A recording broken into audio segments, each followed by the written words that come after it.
ఈరోజు మనం ఒక అద్భుతమైన చరిత్ర గురించి మాట్లాడుకోబోతున్నాం. ఒక యోధుడు కథ, ఒక సామ్రాజ్య నిర్మాత కథ, ఒక స్వాతంత్ర సమర యోధుడు కథ. అతడి పేరే హరిహర వీరమల్లు. ఈ వీడియోలో మనం అతని జీవనం, పోరాటాలు, విజయాలు మరియు వాస్తవం గురించి వివరంగా తెలుసుకుందాం. ఈ కథను ప్రతి ఒక్కరికి అర్థమయ్యేలా సరళమైన తెలుగులో చెప్పబోతున్నాను. ఎక్కడ కూడా స్కిప్ చేయకండి. ప్రతి ఒక్కరికి ఈ కథ తెలియాలి. 14వ శతాబ్దంలో భారతదేశం ఒక గొప్ప మలుపు తిరిగింది. ఉత్తర భారతదేశంలో ముస్లిం రాజులు ఢిల్లీ నుండి పరిపాలించారు. కానీ దక్షిణ భారతదేశంలో మన కాకతీయులు, హోయసాలలు, పాండ్యులు వంటి రాజ్యాలు ఉన్నాయి. ఈ రాజ్యాలు గొప్పవి, కానీ ఒక్కటిగా లేవు. అందుకే వాటిని ఆక్రమించడం సులభమైంది. ఈ సమయంలో ఒక యువకుడు తన ధైర్యంతో, తన నమ్మకంతో ఒక గొప్ప సామ్రాజ్యాన్ని నిర్మించాడు. అతడే హరిహర వీరమల్లు లేదా హరిహర. అతను సంగమపురం నుంచి వచ్చాడు.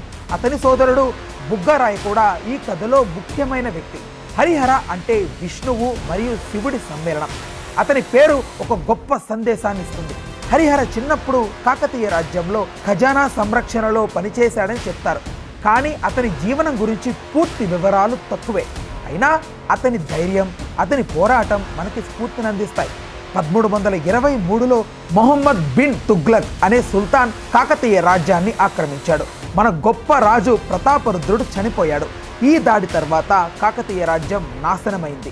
హరిహర మరియు అతని సోదరుడు బుగ్గారాయ ఖజానాను కాపాడే బాధ్యత తీసుకున్నారు. వాళ్ళు కంపీలో అనేగుండే రాజ్యంలో చేరారు. కానీ 1326లో తుగ్లక్ మళ్ళీ కంపీని ఆక్రమించాడు. హరిహరను ఢిల్లీకి తీసుకెళ్లి అతనిని బలవంతంగా ముస్లిం మతంలోకి మార్చాడు. ఊహించండి, మీ సంస్కృతిని, మీ నమ్మకాలను కోల్పోవడం ఎంత బాధాకరంగా ఉంటుంది. హరిహర గుండెల్లో ఒక మంట ఉంది. అతను తన భూమిని, ఈ ప్రజలను కాపాడాలని నిశ్చయించుకున్నాడు. 1336లో కంపీలో ప్రజలు తిరుగుబాటు చేశారు. హరిహర బుగ్గారాయలతో కలిసి ఈ తిరుగుబాటును నడిపించాడు. వాళ్ళు కంపెనీని స్వతంత్రంగా ప్రకటించారు. ఈ ధైర్య సాహసాలకు అతనికి హరిహర వీరమల్లు అనే బిరుదు వచ్చింది. శ్రీ విద్యారణ్య స్వామి సహాయంతో హరిహర వీరమల్లు హిందువుగా మారాడు. ఇది అతని జీవనంలో ఒక గొప్ప మలుపు. తన సంస్కృతిని తిరిగి స్వీకరించడం ఒక భావోద్వేగ క్షణం. హరిహర వీరమల్లు ఒక సామ్రాజ్యాన్ని నిర్మించడానికి నిశ్చయించుకున్నాడు. అతను బదామి, ఉదయగిరి, గూటి, అనేగుండే వంటి దుర్గాలను బలోపేతం చేశాడు. అనేగుండి 2 సార్లు ఆక్రమణకు గురైంది. కాబట్టి అతను 1344లో రాజధానిని విద్యానగర్కు మార్చాడు. ఈ విద్యానగరం విరూపాక్ష ఆలయం పక్కన హేమకూట పర్వతం దగ్గర ఉంది. 1340లో బుక్కారాయ హోయసాలల నుండి పెనుగొండను గెలిచాడు. 1342లో హరిహర వీరమల్లు మధురను ఆక్రమించి బల్లాలని ఓడించాడు.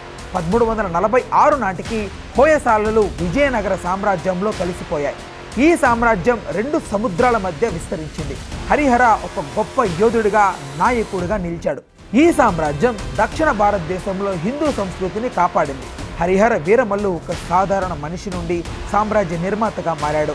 అతని కథ మనకు ధైర్యం, నమ్మకం మరియు ఐకమత్యం గురించి నేర్పిస్తుంది.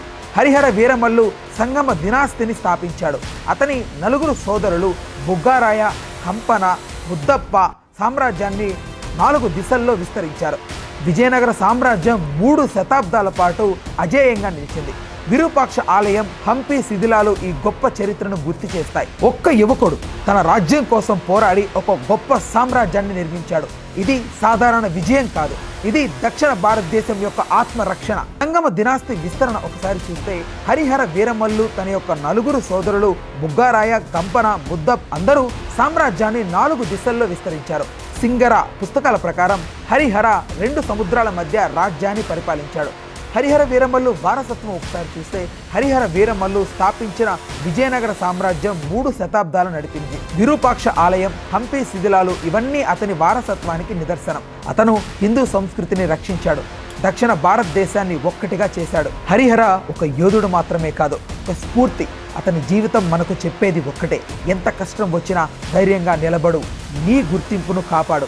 ఈరోజు హరిహర వీరమల్లు కథ సినిమా రూపంలో మన ముందుకు వస్తోంది. పవన్ కళ్యాణ్ నటిస్తున్న హరిహర వీరమల్లు సినిమా 2025 జూలై 24న విడుదల కానుంది.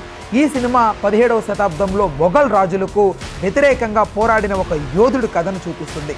కానీ ఇది హరిహర వీరమల్లు యొక్క స్ఫూర్తిని ప్రతిబింబిస్తుందా లేదా అనేది చూడాలి. ఈ సినిమా చూస్తే మీ గుండెల్లో ఖచ్చితంగా నాకు తెలిసి ఒక జోష్ అయితే నిండుతుంది అనుకుంటున్నాను. మీరు ఈ సినిమా గురించి ఎంత ఎవేటెడ్గా ఉన్నారో కామెంట్ సెక్షన్లో తెలియజేయండి. నేను చెప్పిన కథ ఒక ప్లాట్ మాత్రమే, పూర్తి కథ సినిమా చూసే తెలుసుకోండి. ఎందుకంటే ఇక్కడ నేను మొత్తం స్టోరీ చెప్తే అక్కడ మీరు ఆ స్టోరీ ఎంజాయ్ చేయలేరు కాబట్టి సో నేను ఒక ప్లాట్ మాత్రమే చెప్పడం జరిగింది. మీకు ఎలా అనిపించింది ఈ స్టోరీ ఖచ్చితంగా కామెంట్ సెక్షన్లో రాయండి. హరిహర వీరమల్లు సినిమాకి వెళ్తున్నారా, వెళ్ళే పని అయితే అది కూడా కామెంట్ సెక్షన్లో రాయండి. మరిన్ని ఇలాంటి వీడియోస్ కోసం వెంటనే మన ఛానల్ సబ్స్క్రైబ్ చేసుకోండి.